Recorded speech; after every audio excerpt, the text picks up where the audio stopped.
హరి ఓం. అందరికీ నమస్కారం. ఈరోజు బ్రిటిష్ వారికి ముందు మన దేశంలో చాలామంది రాజులు మహాపరాక్రమంతో సద్గుణాలతో ప్రజల్ని కన్నబిడ్డలాగా పరిపాలించిన వాళ్ళు ఉన్నారు.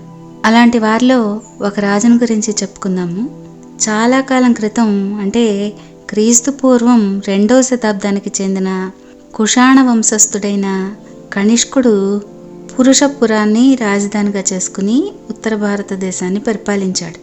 ఆయన దైవాంశతో జన్మించాడనే ప్రతీతి ప్రజల్లో ఉండేది. కనిష్కుడు దయాధర్మ గుణాలకే కాకుండా ధైర్య సాహసాలకు కూడా పేరు పొందినవాడు.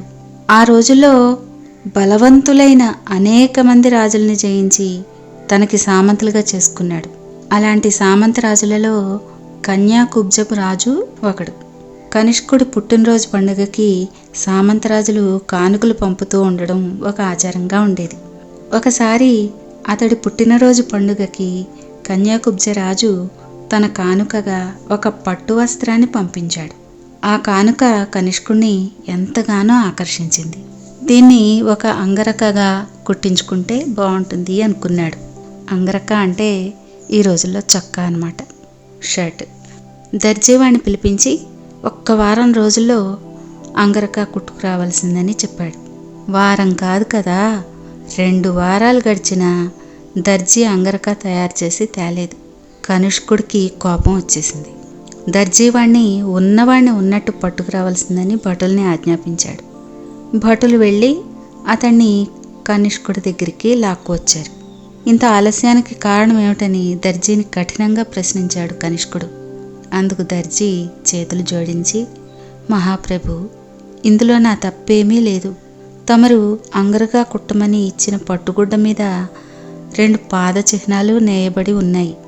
ఈ వస్త్రాన్ని ఎటు తిప్పి కుట్టినా ఆ పాద చిహ్నాలు తమ వీపు మీదకి వస్తాయి.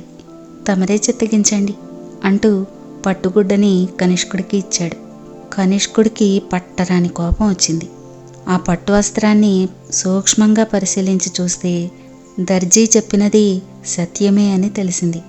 ఇంకా అతడి రౌద్రానికి అంతులేదు. ఈ కన్యాకుబ్జ సామంతుడు నన్నే అవమానిస్తాడా? వాడి పొగరు అణుస్తాను అంటూ కనిష్కుడు మంత్రిని, సేనానాయకుడిని పిలిపించి సంప్రదించాడు. వారం రోజులకల్లా సర్వ సైన్యాన్ని సమాయత్తపరిచి కన్యాకుబ్జ రాజ్యం మీదకి దండయాత్రకు బయలుదేరాడు. కనిష్కుడు సైన్యంతో తన దేశం మీదకి దండెత్తి వస్తున్నాడన్న వార్త తెలిసి కన్యాకుబ్జరాజు బలవంతుడైన కనిష్కుడిని తను ఎదిరించలేనని గ్రహించాడు. ఇంకా కర్తవ్యం ఏమిటి? ఏం చేయగలడు? రాజు రాబోతున్న ఉపద్రవాన్ని గురించి మంత్రితో చెప్పి ఏదైనా ఉపాయం ఆలోచించు అని చెప్పాడు.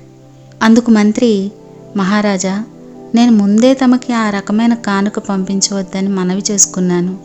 కోరి నిద్రపోతున్న తాజుపాము తోకని తొక్కారు. ఇది చేజేతులా తెచ్చిపెట్టుకున్న ఉపద్రవం అన్నాడు. ఇందుకు రాజు తల ఊపి, సరే, జరిగిపోయిందేదో జరిగిపోయింది, విచారించి ప్రయోజనం లేదు. ఏదో ఒకటి ఆలోచించి చేయకపోతే మనకి ప్రాణాలు రాజ్యము రెండూ దక్కు అన్నాడు విచారంగా. అప్పుడు మంత్రి, మహారాజా, అయితే మీరు ఎందుకు ఏమిటి అని ప్రశ్నించకుండా వెంటనే నా చేతిని నరికించండి అని అన్నాడు. మంత్రి ఇలాంటి కోరిక వెలుబుచ్చేసరికి కన్యాకుబ్జరాజు కళవళపడిపోయాడు.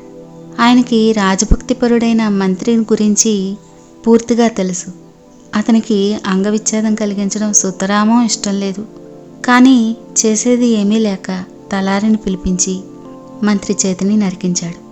వారం రోజుల తర్వాత మంత్రి ఒక ఉత్తమమైన అశ్వాన్ని ఎక్కి కనిష్కుడు సైన్యాలతో వస్తున్న మార్గానికి ఎదురుగా వెళ్ళాడు. కన్యాకుబ్జ రాజ్య సరిహద్దుల దగ్గర కనిష్కుడిని కలుసుకున్నాడు. మహారాజా, నేను కన్యాకుబ్జ రాజ్య మంత్రిని. ఆయన తమకి చేసిన అవమానాన్ని వారించడానికి ప్రయత్నించిన ఫలం నేను అనుభవిస్తున్నాను అంటూ మంత్రి విచారంగా కనిష్కుడికి తన మొండి చేతిని చూపించాడు. కనిష్కుడు మంత్రి చెప్పినదంతా విన్నాడు. అతడు రాజు వల్ల శిక్షింపబడినవాడని, ఆ శిక్ష కూడా తన కారణంగానే జరిగిందని భావించాడు. సరే, ఆ పొగరుబోతుకి తగిన శిక్ష విధిస్తాను.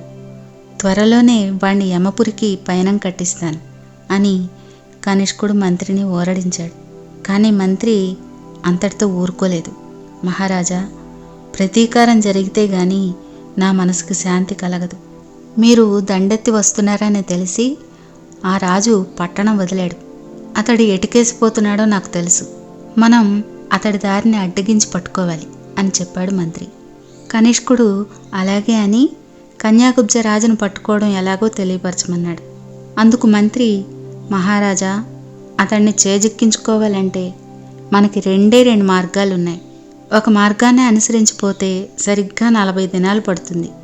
రెండో మార్గాన వారం రోజుల్లో అక్కడికి చేరొచ్చు, అతన్ని పట్టుకోవచ్చు. కానీ ఈ మార్గం కంటకప్రాయమైనది. మైదానంలోంచి మనం ప్రయాణం చేయవలసి ఉంటుంది. ఒక్క నీటి చుక్క కూడా మనకి దొరకదు అన్నాడు. కనిష్కుడు కొంచెం ఆలోచించి ఈ రెండవ మార్గాన్ని పోవడానికే నిశ్చయించాడు. ప్రయాణం వారం రోజులే అయినా 10 రోజులకు సరిపడా నీరు, సంబారాలు పోగు చేయించాడు. సైన్యాలతో మైదాన మార్గంలో ప్రయాణం కట్టాడు. సైన్యాలు మైదానంలో నడుస్తున్నాయి. ఎక్కడా చెట్టు చేమ లేదు, నీరు ఉన్న ఛాయలే లేవు. పైగా 10 రోజులు ప్రయాణం చేసిన గమ్యస్థానం దగ్గర పడలేదు. ఇంకా 1-2 రోజులు గడిచేసరికి ఆహారం మాట ఎలా ఉన్నా దాహం తీర్చుకునేందుకైనా నీరు లేక సైనికులు బాధపడుతున్నారు. 10 రోజులకని తెచ్చుకున్న సంబారాలు, మంచినీరు అన్నీ అయిపోయాయి. పరిస్థితి ఇలా ఎదురు తిరిగేసరికి కనిష్కుడు కన్యాకుబ్జ మంత్రిని పిలిచి, వారం రోజుల ప్రయాణం అనుకున్నది 12 రోజులైనా గమ్యస్థానం కనపడదేమిటి అని ప్రశ్నించాడు. దానికి మంత్రి వికటంగా నవ్వుతూ, మహారాజా, మిమ్మల్ని కావాలనే నేను ఈ విధంగా మోసగించాను. మీరేమో మా రాజును యమపురికి పంపుతానని ప్రతిజ్ఞ చేశారు. కానీ ఇప్పుడు మీరే సైన్య సమేతంగా యమపురికి పోవలసిన కాలం సమీపిస్తోంది. మీరు వెనక్కి తిరిగి పోవాలన్నా లేక ముందుకే వెళ్ళాలనుకున్నా 12 రోజులు పడుతుంది. కాబట్టి అందరూ నీటి బొట్టైనా దొరకని ఈ మైదానంలో గొంతు ఎండి ప్రాణాలు విడవక తప్పదు. దీనికంతటికీ కారణమైన నన్ను ఈ నిమిషంలోనే శిరచ్ఛేదం చేయించినా పర్వాలేదు. నా శ్రమ ఫలించింది, రాజకార్యం నెరవేర్చాను, నా రాజ్యం క్షేమం అన్నాడు. ఈ మాటలు విన్న కనిష్కుడు ఒక్క క్షణం నిశ్చేష్టుడయ్యాడు. కానీ అంతలోనే చిరునవ్వు నవ్వి, మంత్రి, నీ రాజభక్తి ఎంతో మెచ్చదగింది. కానీ ఒక్క సంగతి నువ్వు మర్చిపోయినట్టున్నావు. నేను దైవాంశతో జన్మించాననేది ఒట్టి కట్టుకథ కాదు, నువ్వే చూదువు గాని అంటూ గుర్రం ఎక్కి దైవదత్తమైన కుంతం అనే ఆయుధాన్ని చేతపట్టి ఒంటరిగా బయలుదేరాడు. కనిష్కుడు ఆ మైదానంలో 1-2 కోసులు చుట్టూ వచ్చేసరికి ఒక చోట ఎండిపోయిన పెద్ద కొలను కనిపించింది. అతడు గుర్రం దిగి ఆ కొలను మధ్యకు పోయి తన చేతనున్న కుంతంతో భూమిని ఒక్క పోటు పొడిచాడు. మరుక్షణంలోనే ఆ కుంతం భూమిలో దిగబడిన చోటు నుంచి ఒక జలధార బయలుదేరి ఆకాశం ఎత్తులేచింది. మంత్రి, ఇప్పుడు చూసావు కదా నా శక్తి ఎలాంటిదో. అనవసరంగా అంగవిచ్ఛేదం చేయించుకున్నందుకు విచారపడవలసింది నువ్వు అన్నాడు కనిష్కుడు. మంత్రి సిగ్గుతో తలవంచుకున్నాడు. కనిష్కుడు తీరుబాటుగా సైన్యాలను కూర్చుకుని కన్యాకుబ్జానికి బయలుదేరేందుకు సమాయత్తం అవుతున్నాడు. అప్పుడు మంత్రి ఆయనను సమీపించి, మహారాజా, మీరు దైవాంశ కలవారని ఇప్పటికి నేను గ్రహించాను. నా యందు కనబరిచిన మీ ఉదారత సాటి లేనిది. నన్ను చంపకుండా వదిలిపెట్టారు. ఇంత ఉదారత్వము దైవాంశ కల మీరు ఇంగితం తెలియని ఒక అల్పభూపతి చేసిన అవమానాన్ని సహించి క్షమించలేరా అంటూ వినయంగా వేడుకున్నాడు. కనిష్కుడు నిజమే అంటూ తల ఊపి సైన్యాలతో తన రాజధానికి బయలుదేరాడు. మంత్రి ఆయన వద్ద అనుమతి తీసుకుని కన్యాకుబ్జం చేరి రాజుకి ఈ శుభవార్త తెలియపరిచాడు. ఆ రాజు కూడా కనిష్కుడి యొక్క శక్తిని, దైవాంశని, మంచితనాన్ని గ్రహించి కనిష్కుడి పట్ల వినయంగా నడుచుకున్నాడు. తర్వాతి భాగంలో భారతదేశాన్ని పరిపాలించిన మరొక రాజును గురించి చెప్పుకుందాం. హరి ఓం.